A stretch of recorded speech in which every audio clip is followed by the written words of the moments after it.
Put 36 is a peak just above Ice Lake near the Nepal city of Manang in central Himalaya. Traditionally, Manang is the rest day on the Annapurna Circuit, but the promise of amazing views and a new high point, how could I resist? Some say this ice lake has the best views of Annapurna from the entire trek. The starting point of the trek is Jagart. From there, it's about 40 miles of hiking to Manang. The climb itself is 9.6 miles, rising from 11,006 feet to 16,260 feet. I would classify this as a Class 2 most of the way. We started early and used mostly roads to get to Bojo Buddhist Monastery and the cute town just above it. First thing in the morning, it's still cloudy, but you can just barely see the peak up there, way on top. Wow! And just a minute ago I could see this, but the clouds just came in. Might be in and out all day. I'm hoping we're going to get a view when we climb up the hill. Okay, we're beginning our hike up to the ice lake. They're burning incense in the morning like they always do. It's a little chilly now. The sun is poking out more and more. I'm hopeful we're going to get a view. Oh, the mountains are poking out. I'm so optimistic we're going to get a great view. There's Manang village, where we spent the night last night. Passed through this monastery. Most welcome, the Bashkok Monastery.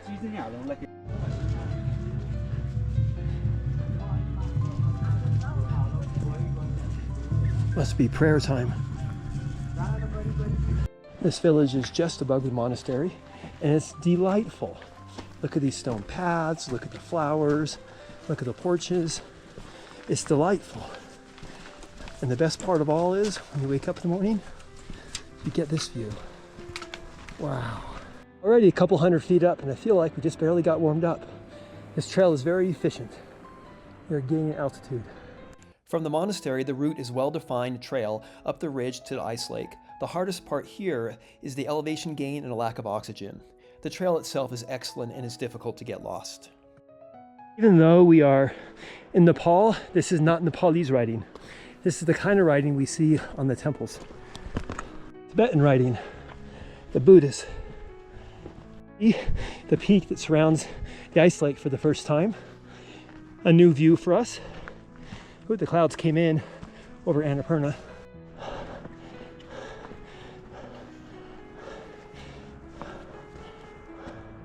Getting up there, I think we're pretty close to halfway up for elevation. Almost, not quite. Okay, we got to a little flat spot, and unfortunately, the clouds have come in. We'll see if this is a permanent overcast or just for a little bit. Blue sheep. Not only do we have signs of a structure, probably for a shepherd's dwelling. Oh, but look, we have horses. Well, we've hiked up into the clouds and our view will be nothing. Yaks! Look at all of them. I've never seen a yak before.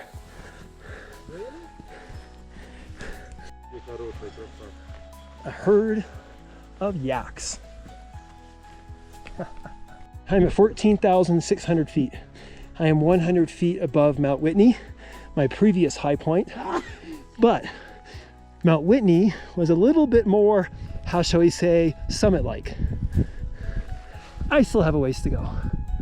The ice lakes are beautiful and there are 2 photogenic stupas. Unfortunately, the clouds blocked my views.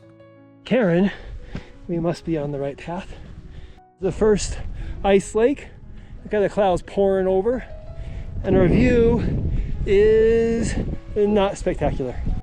Some wild horses up here at 15,000 feet. They're having no trouble breathing. Ayasika I've been to. Well, you know, ice I've been, so it's not a surprise. From the ice lake, the route up to Put 36 is straightforward. It's not really a path, but there are plenty of yak tracks, so the going is easy. Once you reach the ridge, the views should be spectacular, but I was in whiteout. The only way I knew I reached the top is my GPS told me to stop. A couple hundred meters from the top of the peak. Man, I wish we didn't have clouds. Oh, maybe 100 feet to the top, but I'm whiteout below, so I don't even see how far I've come. All right, here's the summit, marked by these vertical lines. I don't think I'm gonna get anywhere near the edge I'm afraid it might be precarious. And you can see my view is unmatched. Going down was surprisingly easy because the ground was soft, forgiving, and there were plenty of mini steps caused by the axe. Hear my heart pounding. I was breathing heavily walking up here, even though the grade is not that much. But right now, going down, easy as pie. Huh, how could that be? Boy, I wish I had view of Annapurna right now. It's just right over there. But I'm afraid that will not be the case today. We're way off. It's like a podium. It's kind of cool. I don't know why they did that. I got to say, this is super peaceful right now. I mean, I feel like I'm the only one in the world. It's not too hot, it's not too cold, the ground is soft, the going is easy. I just feel so at peace right now. It's really difficult to explain. Finally broke out from the clouds. Now we can see the two ice lakes again. I still have a ways to go before I get down to that level, but it's going quick because these yaks have created steps in this tundra, which actually make it super easy to find footing. But I have to be mindful. If I'm not careful, I could twist an ankle, and we definitely don't want that. Just a minute ago, I was in whiteout, and now, whoa, take a look at that. Isn't that cool? Through here. It's really fast through here. Okay, so this is the little stream coming out of the ice lake, the upper ice lake, going down to the bottom one. Fortunately, the trail down from the ice lakes was rewarding because the clouds broke up a bit. That being said, we never saw Annapurna. As we approach this crest, you can see the magnificent Annapurna, or we can see nothing at all. A yak herdsman, and there was about 30 yak here just on the way up, and this is where he lives. Right in there, I assume just when the yaks are up here as well. And his little dog is watching us carefully. We've just gotten below the cloud layer and we can see our town below, but it's still a long way. Just a moment ago, a bunch of mountain goats, wild, came around the corner. Let's see if we can see them. They're over there. About 20, I'd say. Below is beautiful, but the mountains above as well. A little village with some little Sikhs up on top. Stairs getting closer, but from this point of view, it looks like I'm gonna fall off the world. I'm gonna be careful here. Oh, the views are absolutely stunning from up here.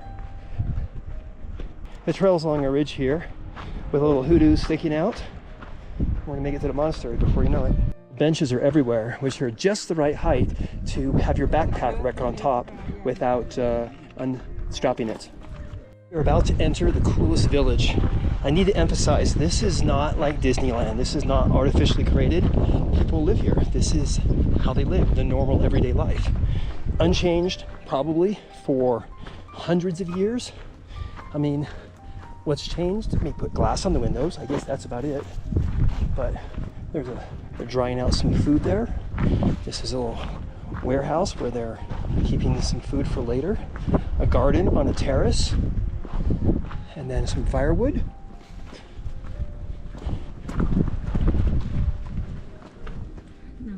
Namaste.